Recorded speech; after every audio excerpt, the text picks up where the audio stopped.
اس کے بارے میں کچھ تفصیلی بات ارشاد فرما دیں. صحیح حدیث ہے بالکل کہ آپ صلی اللہ علیہ وسلم نے قبر کو ایک بالش اونچا کرنے سے منع کیا اور قبر کو پکا کرنے سے بھی منع کیا. جب نبی کی صریح اور صحیح حدیث آ گئی ہے تو بحث ختم.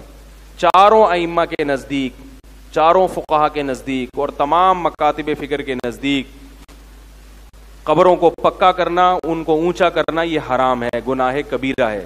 عیسائیوں سے عبرت حاصل کرو، امریکہ اور یو کے قبرستان جا کے دیکھو، ان میں کوئی آپ کو ڈبل منزلہ قبروں پہ عمارتیں نظر. اہل کتاب میں بعض چیزیں اچھی رہ گئی ہیں، کیونکہ یہ اہل کتاب میں بھی یہی تھا کہ قبر کو پکا کرنے کی اجازت نہیں، تو وہ لوگ اس پر عمل کر رہے ہیں. آپ دیکھو امریکہ اور لندن کے قبرستانوں کا یوٹیوب پہ وزٹ کرو تو آپ کو سادہ قبریں نظر آئیں گی، اور پاکستان لکھو گے تو آپ کو قبر کم اور وہ کوئی بلڈنگ زیادہ نظر آئے گی وہ، اور اس میں بعض دفعہ مردہ بھی نہیں ہوتا اندر، اور بعض دفعہ آدمی نہیں ہوتا، پتہ نہیں کون ہوتا ہے. کوئی چرسی ہیروئن چی مرتا ہے اس کی قبر پہ بنا لیتے ہیں عجیب عجیب. میں بھی تھائی لینڈ سے ہو کر آیا ہوں نا، وہاں میں نے بت پرستی دیکھی تو بتوں کے بارے میں وہم ہے کہ یہ یوں کر دے گا، یہ یوں کر دے گا. تو مجھے خیال ہوا کہ جیسے ان کے پاس ان بتوں کے برحق ہونے کی کوئی دلیل نہیں ہے، توہمات ہیں، ایسے ہی ہمارے پاس مزار پرستی اور ان روحانی ٹوپی ڈراموں کے برحق ہونے کی کوئی دلیل نہیں ہے، صرف توہمات ہیں. وہ توہمات کیا ہیں؟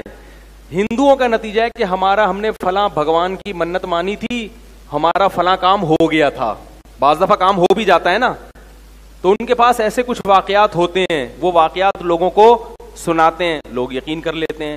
ہمارے ہاں بھی جو روحانی ٹوپی ڈرامے مارکیٹ میں چل رہے ہیں، ان کے پاس بھی واقعات کی ایک فہرست ہوتی ہے.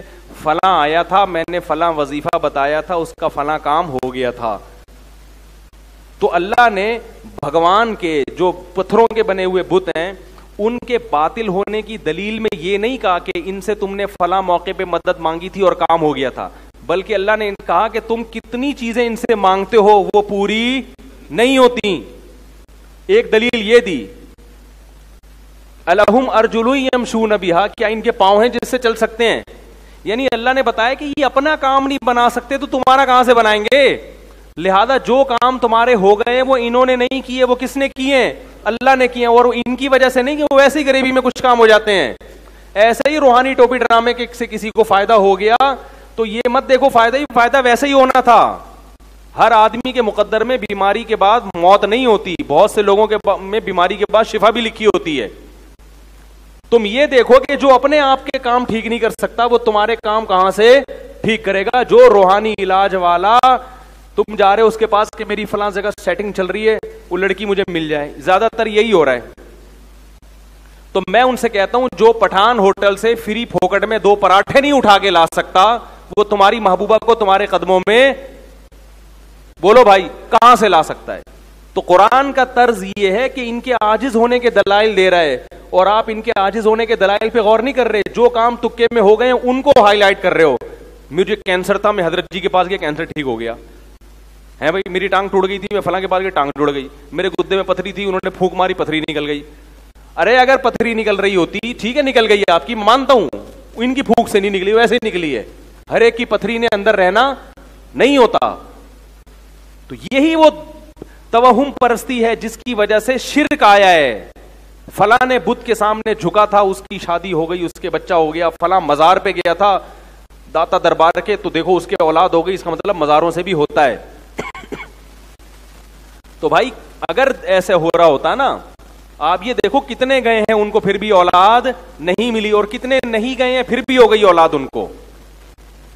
تو قرآن کا جو دلائل بیان کرنے کا طرز ہے نا، وہ یہ نہیں ہے کہ ان سے کیا کیا ہو رہا ہے. قرآن کہہ رہے ہیں جو خود عاجز ہیں، تو جو مزار میں پڑے ہوئے ہیں، چاہے وہ ولی اللہ ہی کیوں نہ ہو، بھائی وہ تو ہل نہیں سکتے، وہ قبر سے باہر نہیں آ سکتے.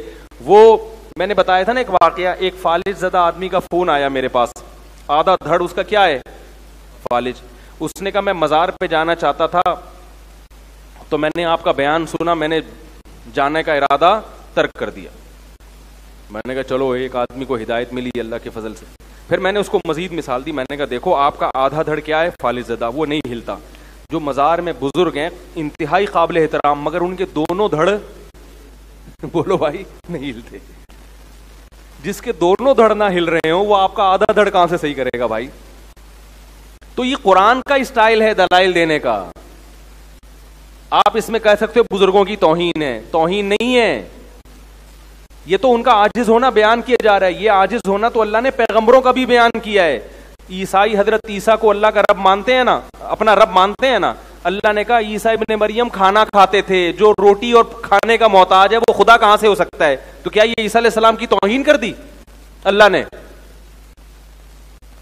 بولو نا بھائی، توہین تھوڑی کی ہے. بتایا کہ بھائی وہ عاجز ہے، وہ بھوک کے لیے روٹی کے محتاج ہیں، تو وہ خدا نہیں ہو سکتے. تو ہم بھی کہہ رہے ہیں جن بزرگ کے دونوں دھڑ کام نہیں کر رہے، اگرچہ وہ بزرگ ہیں، اللہ کے مقرب ہیں، ہم سے بہت اچھے ہیں، تو فالج زدہ آدمی کا آدھا دھڑ کیسے صحیح کر دیں گے؟ بعض لوگ کہتے ہیں نہیں، ہم ان سے جا کے کہتے ہیں کہ ہم ان سے دعا نہیں مانگتے، ان کی قبر پہ جا کے کہتے ہیں کہ اللہ سے دعا مانگے ہمارے لیے.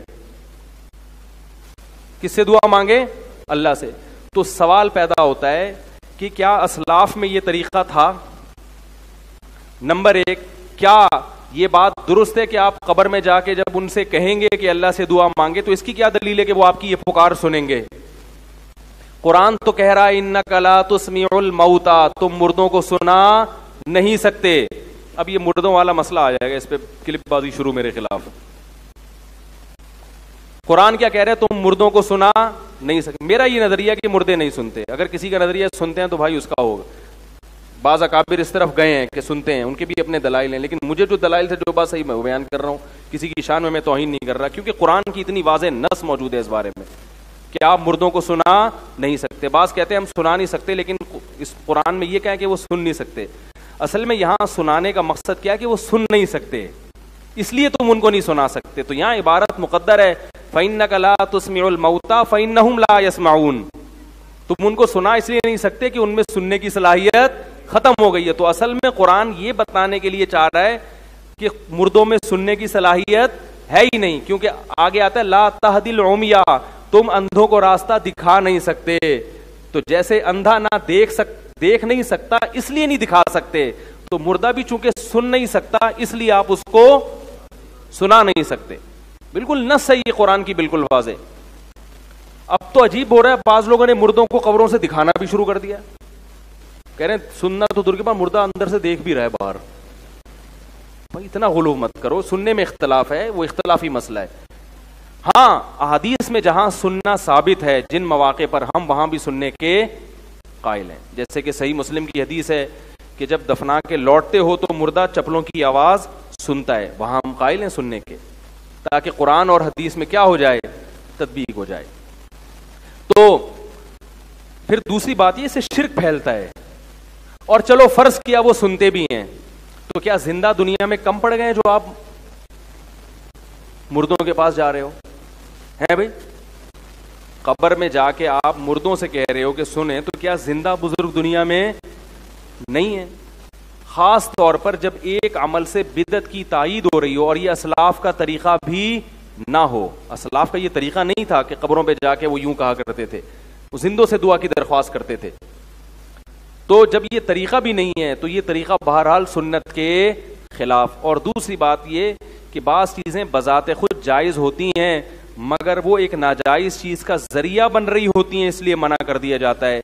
یہ چیز شرک نہ بھی ہو تو شرک کا ذریعہ بہرحال ہے، کیونکہ قبر پرستی اسی سے پھیلتی ہے. ہمیں جو قبرستان جانے کا حکم ہے قرآن و سنت میں، وہ عبرت کے لیے. وہ کس کے لیے؟ کہ بھائی آج یہ چلے گئے، کل ہم نے بھی جانا ہے. فزورها فإنها تذکر الآخرہ. آپ صلی اللہ علیہ وسلم نے فرمایا قبر کی زیارت کرو، اس لیے کہ وہ آخرت کو یاد دلاتی ہیں. اس لیے بھائی ان چکروں میں نہیں پڑنا چاہیے، بزرگوں کا احترام کریں، ان کے لیے دعائیں کریں. اور مزاروں پہ، ویسے قبرستان جائیں، مزاروں پہ اسپیشلی نہ جائیں، کیونکہ مزاروں پہ ہلا گلا ہوتا ہے، دھوم دھڑکا ہوتا ہے. تو آپ کے جانے سے مجمع بڑھے گا اور بدعت کی تائید ہوگی. آپ صلی اللہ علیہ وسلم نے فرمایا میرے دنیا سے جانے کے بعد میری قبر کو عید گاہ مت بنانا. میلے ٹھیلے ہوتے ہیں نا، تو جیسے نبی کی قبر کی حفاظت ضروری ہے کہ عیدگاہ نہ بنایا جائے، ایسے ہی بزرگوں کی قبر کی حفاظت بھی ضروری ہے کہ ان کو عیدگاہ نہ بنائے. کسی نے زیارت کرنی ہے بس جائے، بزرگ کے لیے دعا مانگے اور پتلی گلی سے نکل لے وہاں سے بس. جیسے ہم نبی کی قبر پہ جاتے ہیں، آپ صلی اللہ علیہ وسلم پر صلاۃ والسلام پڑھا اور نہیں بھی پتلی گلی سے نکلتے تو ہمیں پتلی گلی سے شرطا نکال دیتا ہے. اگر وہاں شرطے نہ ہوتے تو وہ جگہ بھی عیدگاہ بن جاتی. ایک میلے ٹھیلے لگے ہوتے، ایک پروگرام چل رہے ہوتے باقاعدہ. تو یہ والے پروگرام قبرستان میں اس کی اجازت بولو بھائی نہیں ہے، کیونکہ قبرستان جو ہے نا وہ آخرت یاد دلانے کے لیے، وہ میلے ٹھیلوں کی جگہ نہیں ہے. اچھا میرے بھائی، مسلمان ہونے کا دعویٰ کرنے والا اگر کافر ہو تو کس طرح معلوم ہوگا کہ مسلم نہیں؟ خط نے چیک کر لو بھائی، اس کی پتہ چل جائے گا مسلم ہے یا نہیں ہے.